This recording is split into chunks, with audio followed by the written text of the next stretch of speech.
Sir मैं उसमें संतुलन बनाए रखने का, जो अगर जैसे कुछ सुंदरता नहीं देखेंगे एकदम।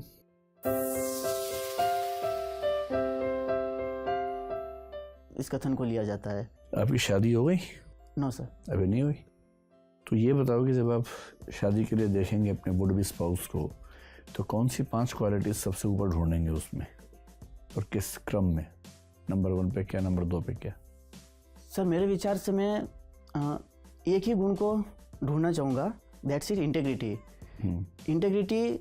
आप सिविल सेवक को ढूंढ रहे हैं, स्पाउस को ढूंढ रहे हैं? सर मेरे विचार से इंटेग्रिटी केवल लोक सेवा में नहीं, आम जनजीवन से संबंधित है। इंटेग्रिटी यानी कि सभी गुणों के बीच सामंजस्य स्थापित करना।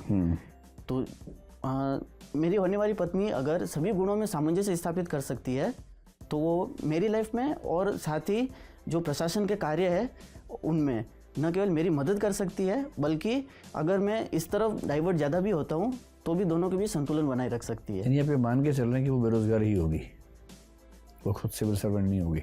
नो सर, अगर सिविल सर्वेंट होती भी है तो भी मैं इसी। अच्छा मान लो 10 विकल्प हैं आपके पास, 10 प्रस्ताव हैं, 10 के 10 में इंटेग्रिटी बराबर है, अब बताओ आप क्या चुनोगे? सर मैं उसमें संतुलन बनाए रखने का, जो अगर जैसे कुछ सुंदरता नहीं देखेंगे एकदम। सर सुंदरता मेरे विचार से केवल शारीरिक न होकर बौद्धिक भावनात्मक रूप से भी होती है। हाँ तो जो भी होती है देखेंगे या नहीं देखेंगे? Yes sir. और क्या देखेंगे? 2 बातें हो गई, अब चलिए 5 बातें मैंने पूछी थी आपसे। यस।